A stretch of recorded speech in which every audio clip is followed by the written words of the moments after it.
نبی پاک صلی اللہ علیہ وسلم نے اللہ سے فاقہ مانگ کے لیا، یا اللہ ایک وقت روٹی دے، ایک وقت کا فاقہ دے، مانگ کے لیا نبی پاک مانگ کے۔ حضرت ابو ہریرہ فرماتے ہیں مجھے بھوک لگی، میں حضرت عمر کے پاس گیا، ان سے مسئلہ پوچھا۔ ان کا رواج تھا جب میں مسئلہ پوچھتا تو پہلے روٹی کھلاتے۔ تو نبی پاک صلی اللہ علیہ وسلم کے صحابی حضرت ابو ہریرہ رضی اللہ تعالیٰ عنہ فرماتے ہیں میں نے حضرت عمر سے مسئلہ پوچھا، میں نے کہا حضور مسئلہ بتائیں، تو کہتے پہلے ان کی عادت تھی جب میں مسئلہ پوچھتا تو روٹی بھی کھلاتے، آج انہوں نے مسئلہ ہی بتایا ہے، روٹی کوئی نہیں کھلائی۔ تو مجھے کہنے لگے ابو ہریرہ تو سوچتا ہوگا روٹی نہیں اس نے پوچھی، تو نے کب سے کھانا نہیں کھایا؟ میں نے کہا صبح سے۔ تو جناب عمر کہنے لگے میں نے کل صبح سے نہیں کھایا، چل ابو بکر صدیق کے گھر مسئلہ پوچھتے ہیں۔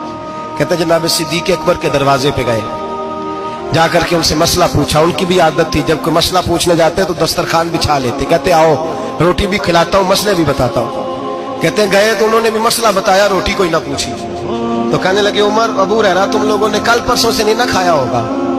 اور ابو بکر کو 4 دن گزر گئے ہیں، تھوڑا سا دودھ ملا ہے یا کھجور ملی ہے، روٹی کوئی نہیں ملی، چلو در رسول پہ چلتے ہیں، آؤ حضور کی بارگاہ۔ کہتے ہیں نبی پاک کی بارگاہ میں آئے، حضور نے چہرے دیکھے، کریم سے مسئلہ نہیں پوچھنا پڑا۔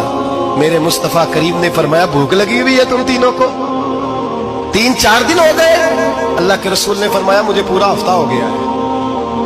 سبب کچھ اور ہے جس کو تو خود سمجھتا ہے، زوال بندہ مومن کا بے زری سے نہیں۔ فرمایا حضور نے 3 دن بیت گئے، چلو۔ میرا بے تکلف صحابی ابو الحسن انصاری، وہ بڑے نصیب والے ہوتے ہیں جن کو میرے نبی پاک خود کہتے تھے کہ تیری فلانی ذمہ داری ہے۔ اس زمانے کا تو کسی کو کہہ دیا جائے یہ تیری ذمہ داری ہے تو کہتا ہے یہ تو پھٹیکے ڈالنے لگ گیا، یہاں سے تو چھٹی کر جانی چاہیے۔ خوش ہوتے تھے صحابہ کہ ہماری ذمہ داری لگی۔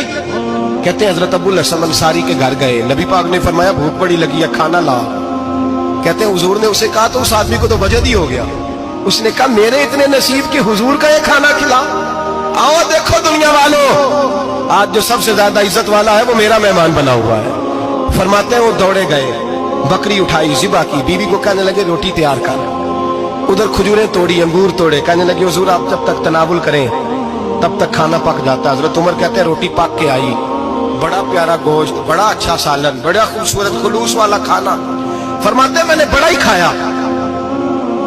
نبی پاک نے نہ ایک روٹی لی اور چھوٹی چپاتی، تھوڑا تھوڑا سالن کونوں سے، اور جب نبی پاک نے کھا لیا تو حضور کی آنکھوں میں آنسو آئے۔ حضرت عمر کہنے لگے حضور روئے کیوں؟ نبی پاک نے فرمایا سوچتا ہوں 7 دن کے فاقے کے بعد کھایا ہے، پر ڈرتا ہوں رب اس کا حساب پوچھے گا تو جواب کیسے دینا ہے، اس کا حساب بھی تو دینا ہے نا جو کھایا ہے۔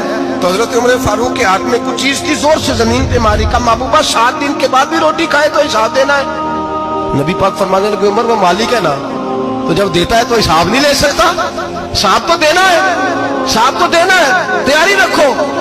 صحابہ کرام فرماتے ہیں ہم نے ارادہ کیا کہ آج کے بعد ہم پھر فاقے کریں گے، کم کھائیں گے، اس لیے کہ حساب دینا ہے۔ میرے بھائی وہ فاقہ کشی کرتے تھے، ڈرتے تھے۔ یہاں تو لوگ کھا کے بیمار ہیں، کھاتے جا رہے ہیں، سوتے جا رہے ہیں، کھاتے جا رہے ہیں، سوتے جا رہے ہیں۔